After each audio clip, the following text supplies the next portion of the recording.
Hola, ¿qué tal? Bienvenidos una vez más al canal del estudio 1827. Mi nombre es Alex Rosas y en este video vamos a hablar de una pieza bastante conocida por todos, una pieza que la mayoría hemos tocado y que a todo el mundo le gusta, o que inclusive a algunos ya no les gusta porque es demasiado conocida. Pero bueno, me refiero a la bagatela WU-59 de Beethoven, también conocida como Para Elisa. En este video vamos a hacer una especie de análisis, un análisis más que nada estructural, para que comprendan un poquito por qué la pieza no es tan simple como se cree. Y bueno, pues espero que les guste este video. Ya saben que pueden compartirlo, que eso ayuda muchísimo. Gracias a todos los que apoyan el contenido y pues sin decir más, comenzamos.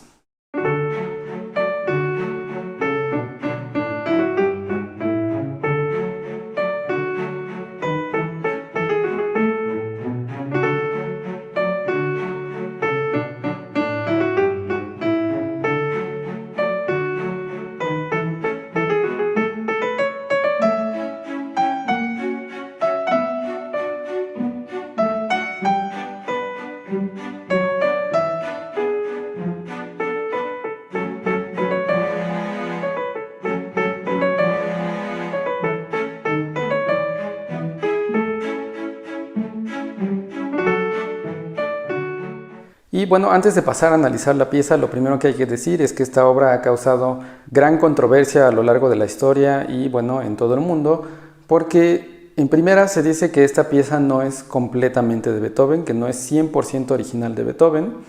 Esta pieza se publicó primero en el año 1867, es decir, muchos años después de su muerte. La obra fue publicada por Ludwig Noll.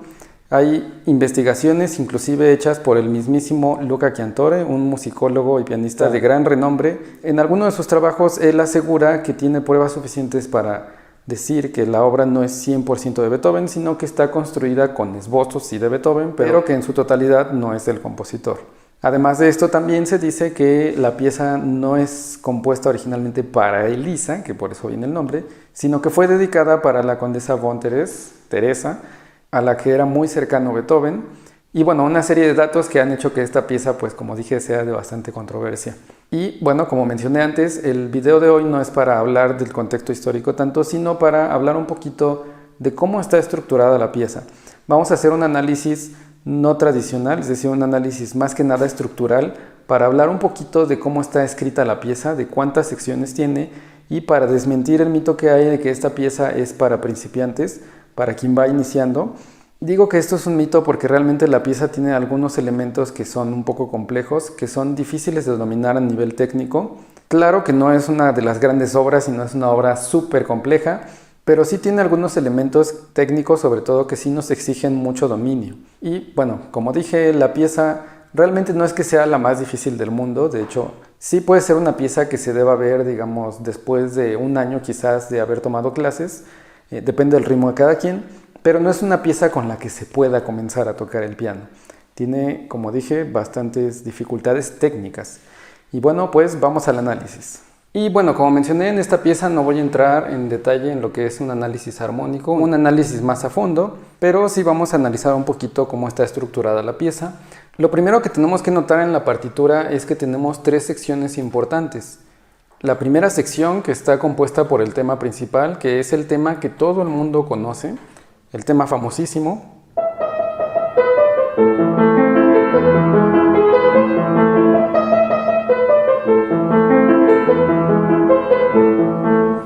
Tenemos una segunda sección, que podríamos llamarle sección B, en la que vamos a tener, digamos que una serie de elementos que son bastante clásicos, que de hecho eso no lo mencioné al principio, pero es una de las cuestiones por las que también es de mucha controversia esta pieza, porque mucha gente dice que esto es como un lenguaje muy romántico y que se oye como al romanticismo y que Beethoven se adelantó, y realmente no es así.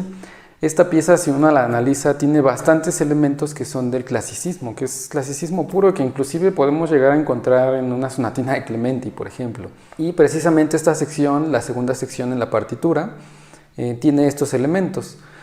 Después de terminar el tema principal, conectamos con una serie de acordes y vamos a la siguiente sección, que es la sección B.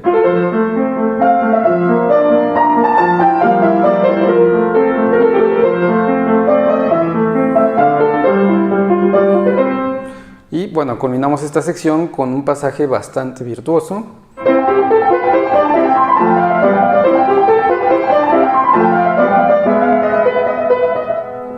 Y bueno, entiéndase el término virtuoso como un término que la mayoría de la gente conoce, un término bastante común que la gente suele utilizar para referirse a pasajes de un alto nivel técnico. Yo prefiero utilizar el término virtuoso de otra forma, pero bueno, eso lo explicaré en algún otro video. Entonces tenemos esta sección B que va a tener algunas dificultades técnicas que, insisto, no son, digamos que para comenzar, no son para principiantes. Desde el inicio, cuando conectamos con estos acordes, tenemos unas notas que tenemos que destacar en el centro. Se tiene que escuchar esto. Y después en la siguiente sección tenemos algo muy clásico, que es el bajo de Alberti, que se conoce de esta forma. Este tipo de bajo es muy utilizado en la música clásica y suele aparecer en algunas obras famosas, como por ejemplo la sonata Kegel 545 de Mozart.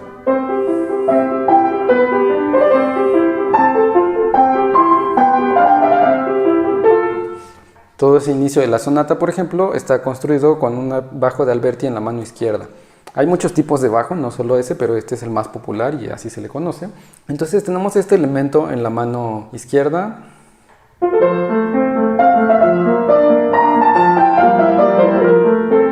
Y por ejemplo, esto digamos que exige un poco de nivel técnico porque tenemos que tener un control en este tipo de bajo que no vaya a sonar muy pesado, sino que suene más ligero. Controlar eso mientras estamos destacando la melodía que hay en la mano derecha.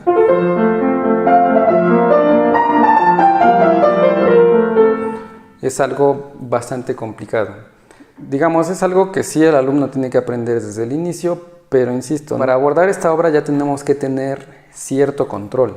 Y bueno, todo este pasaje se desarrolla de esta forma hasta llegar al pasaje virtuoso. En este pasaje tenemos una serie de notas que también tienen una melodía escondida que se tiene que escuchar. Entonces tenemos que tratar de destacar esta melodía. Para eso también necesitamos mucho dominio técnico para que se escuche y que no se escuche mucho la nota de abajo. Ese tipo de dificultades técnicas que aparecen son muy comunes también en el clasicismo.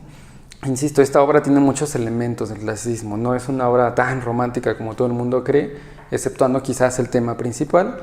Y bueno, estoy tratando de hacer también hincapié en estas secciones porque mucha gente ni siquiera sabe que existen estas secciones después del tema principal de Para Elisa. Una vez que concluimos toda esta sección virtuosa, entre comillas, nuevamente retomamos el tema principal.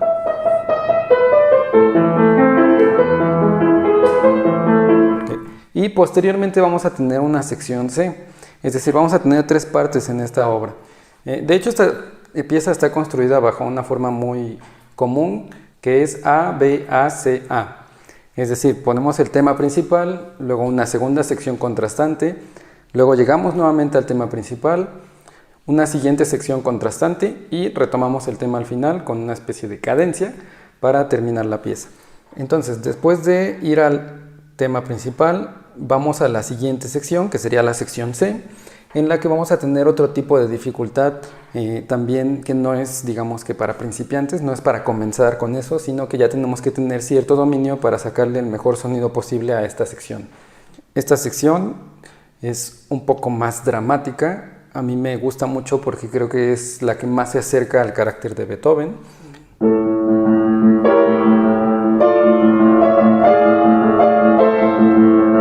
Esta sección empieza con una serie de notas repetidas en la mano izquierda que tienen que ir en aumento junto con la mano derecha. En esta sección la mano derecha es la que lleva, digamos que todo el peso, es la que tiene más importancia porque a pesar de que son puros acordes,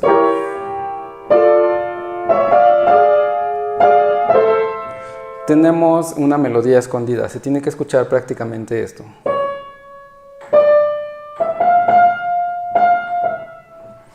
Como dije, esta sección también es de una dificultad técnica, digamos que no para principiante, porque tenemos que tener mucho control tanto de los acordes para que se escuche clara la melodía que acabo de tocar.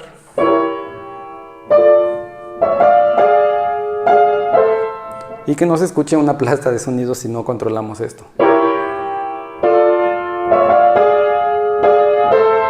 O que se destaque alguna de las notas inferiores. Y mientras estamos controlando todo esto en los acordes de la mano derecha, tenemos que darle una dirección a lo que está haciendo la mano izquierda, aunque sean notas repetidas.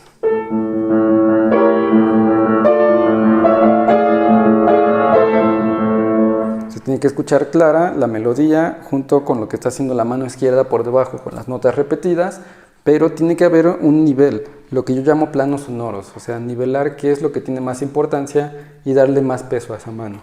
Toda esta sección va a ser, digamos que con este estilo, una serie de acordes que nos van a ir conduciendo con una melodía escondida y acompañados por una serie de notas repetidas en la mano izquierda que tenemos que mantener siempre por debajo de la mano derecha, pero tratando de darle también una dirección. Esta sección va a culminar con un pasaje nuevamente virtuoso, entre comillas, un pasaje constituido por una serie de figuras rítmicas que son tresillos, también bastante conocidos, que va a culminar con una escala cromática que nuevamente nos va a conectar con la sección principal, es decir, con el tema principal, para cumplir con la forma que mencioné hace un momento, que era A, B, A, C y A.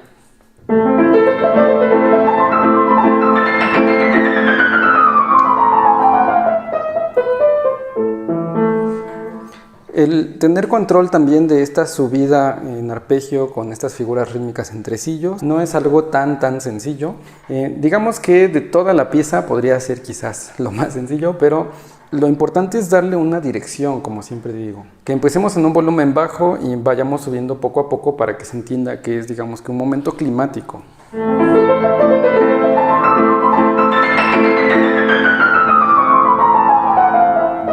Y conectarlo poco a poco con el tema principal. También el final de esta sección nos exige que tengamos un dominio sobre lo que son las escalas cromáticas, escalas en las que vamos tocando todas las teclas del piano. Y bueno, esta sección, como mencioné antes, se conecta nuevamente con el tema principal. Así es como está constituida esta pieza tan famosa.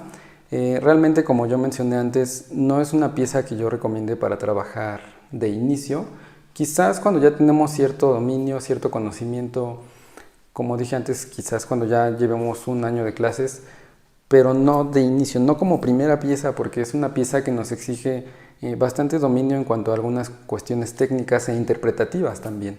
Esta pieza no es una grande obra, no es un estudio de Chopin o una balada, ni tampoco una de las grandes obras de Liszt, por ejemplo, pero no es una obra que se debe subestimar.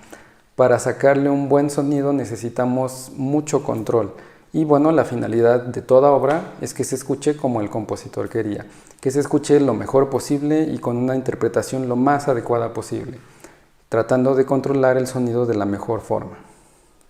Y bueno, pues hasta aquí llegamos con el video de hoy. Espero una vez más que les haya gustado, como siempre. Compártanlo si fue así, eso ayuda bastante.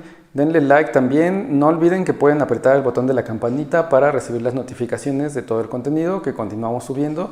Gracias nuevamente a todos los que vieron este video. Y bueno, pues lo que digo siempre, nos veremos para un siguiente video. Hasta la próxima.